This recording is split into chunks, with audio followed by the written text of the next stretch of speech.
7 shooters को पकड़ा है, 7 गैंग मेंबर्स को पकड़ा है, जो कि एक मर्डर करने वाले थे राजस्थान में, और कुछ मर्डर्स जो हैं और भी टारगेट इनको मिले हुए थे। अगर ये उसको एग्जीक्यूट करते थे, बाकी टारगेट्स भी मिलने वाले थे। स्पेशल सेल लगातार गैंगस्टर्स के खिलाफ एक्शन लेती है। आपने हाल फिलहाल में कुछ घटनाएं देखी थी जो गैंगस्टर्स ने दिल्ली एनसीआर में की थी। उसके रिस्पांस में एग्रेसिवली स्पेशल सेल ने, चाहे वो हिमांशु भाऊ हो उसका गैंग हो, या कपिल नंदू सांगवान का गैंग हो, या नीरज बवाना का, रोहित कौशल का, या लॉरेंस बिश्नोई, गोल्डी बरार का, इन सभी गैंग्स के खिलाफ लगातार कार्रवाई करती आ रही है। उसी श्रृंखला में ये 7 गैंगस्टर्स गिरफ्तार किए गए हैं। आरजू बिश्नोई नाम का आदमी इनको कंट्रोल कर रहा था, जो कि ओरिजिनली लॉरेंस बिश्नोई गैंग का एक मेंबर है। आरजू बिश्नोई, अनमोल बिश्नोई के टच में ज्यादा रहता था। इस गैंग के 7 शूटर्स पकड़े गए हैं, 7 लोग पकड़े गए हैं।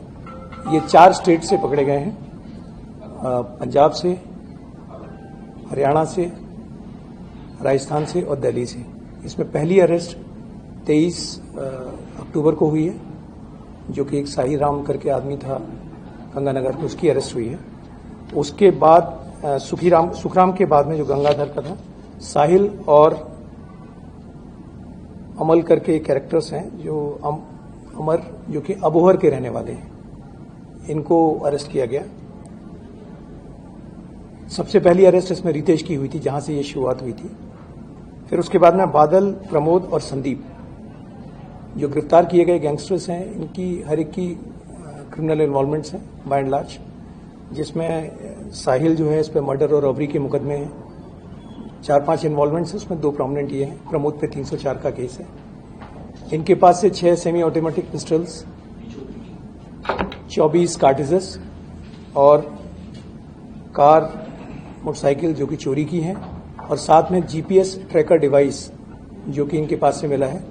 जीपीएस ट्रैकर डिवाइस इसलिए इंपॉर्टेंट है कि ये जब टारगेट को चुनते थे तो उस टारगेट की गाड़ी में ये जीपीएस ट्रैकर डिवाइस लगा देते थे, ताकि उसको जब ये उस पर गोली चलाएं या उसको असैसिनेट करने का अटेम्प्ट करें तो वो किसी ऐसी जगह पे हो जो इनके हिसाब से सुनसान हो, जहां ये आसानी से ऑपरेशन कर सकें। तो this was an ongoing operation. मैं प्रतीक्षा से रिक्वेस्ट करूंगा कुछ और इसमें बताएं आपको। आप कुछ पूछ रहे थे सर? ये राजस्थान में जैसे प्रशासन ने कहा कि किसी की हत्या करने वाले थे, और इसके अलावा भी और कोई टारगेट क्लिक थी, कौन थे? जो राजस्थान में गंगानगर का टारगेट है, उसका नाम है सुनील पहलवान। ये वहाँ पे एक एक्स एमएलए हैं राजकुमार गौड़, उनका भांजा है। उसका स्पेसिफिक टारगेट मिला था इनको। और कारण अभी हमें नहीं मालूम है। इनसे पूछताछ अभी ये जस्ट अरेस्टेड नेम, तो इनकी पूछताछ जारी है। पूछताछ करने पे पता चलेगा कि वजह क्या है। इसके अलावा में और कौन टारगेट थे? इनको भी एक्चुअली टारगेट्स अभी तक नहीं पता है। द मोडस ऑपरेंडीज, अगर ये एक प्रॉपरली तरीके से एग्जीक्यूट कर देंगे तो possibly they will get the another target. So this is how it works. Ma'am, क्या लॉरेंस बिश्नोई जेल में है तो क्या अनमोल बिश्नोई विदेश में रहकर लगातार इनको टारगेट करता और वो इस पूरे गैंग को चला रहा है? कैसे operate in this particular matter, ये जो मॉड्यूल है, ये आरजू बिश्नोई, इट सीम्स कि आरजू हैज बीन रनिंग इट। आरजू ना जेल में है, आरजू possibly somewhere in India only, Aarzoo India में ही है, और आरजू इसको लार्जली रन कर रहा था इस मॉड्यूल को। सो इसको ये डायरेक्टली ये कहना कि ये लॉरेंस या अनमोल रन कर रहे थे, I am not certain about it. एक और बात, जो मुंबई में अभी हत्याकांड को अंजाम दिया गया है बाबा सिटी, उसमें भी कोई शूटर में से कोई है? नहीं, इनमें से कोई लिंक? देखिए, अभी वो तो एक पूछताछ का विषय है। अगर कोई बात आती है तो बात की बात है। अभी as of now we do not have any link. Ma'am, थोड़ा ऑपरेशन के बारे में बता दीजिए, किस तरीके से आपने इस ऑपरेशन को एक बिहार का रहने वाला है रितेश वॉज, हम जब अपना टेक्निकल एनालिसिस कर रहे थे, we have been working on, जैसे सर ने अभी बताया, we have been working on all the gangsters. तो उसी की कड़ी में हमारे पास एक संदिग्ध सस्पेक्ट का नंबर आता है, दैट इज दिस रितेश। जब हमने रितेश को अरेस्ट किया, so we got to know कि रितेश थोड़े दिनों पहले गंगानगर में एक जगह में रुका हुआ था, वहां पे इसने किसी की रेकी की है। सो रितेश के स्टेटमेंट पे, रितेश की जो इन्फॉर्मेशन हमें प्रोवाइड की, उसके ऊपर टीम निशांत और मंजीत की टीम ये गंगानगर गए। गंगानगर से they picked up one person Sukhram ने हमें बताया कि इस एक कोई ये जो सुनील पहलवान है इसकी किलिंग होनी थी। इस किलिंग को करने के लिए टाइम टू टाइम बहुत सारे लोग रेकी कर रहे थे, जैसे जिनमें बादल, संदीप और प्रमोद हैं जो एक बार रेकी करके गए हैं, उससे साहिल और अमर हैं जो दूसरे रेकी करके गए हैं।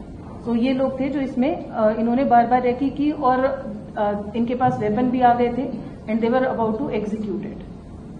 इससे पहले भी उन्हें कोई टास्क लॉरेंस बिश्नोई गैंग की तरफ से दिया गया था किसी को टारगेट? अभी तक हमें इस बारे में ये पूछताछ का विषय है, जब अगर कोई बात पूछताछ होती है उसके बाद हम बता पाएंगे। अभी तक हमारे नॉलेज में प्रीवियस हिस्ट्री मैंने आपको ये रिलीज दे रही हूँ, इसमें सबकी प्रीवियस हिस्ट्री अच्छे से लिखी है।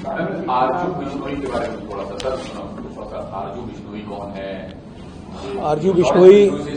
आरजू बिश्नोई इस सिंडिकेट का मेंबर है।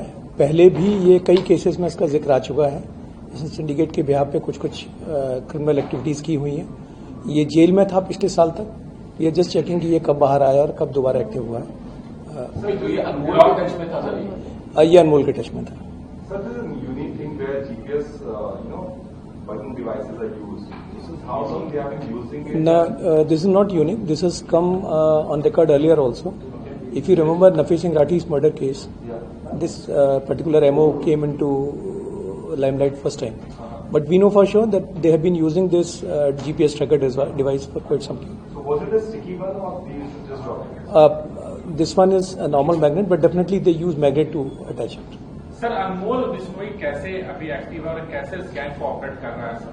देखिए, हमारा जो ये वाला मॉड्यूल है ये ज्यादा फोकस करता है आरजू पे। आप समझ रहे हैं?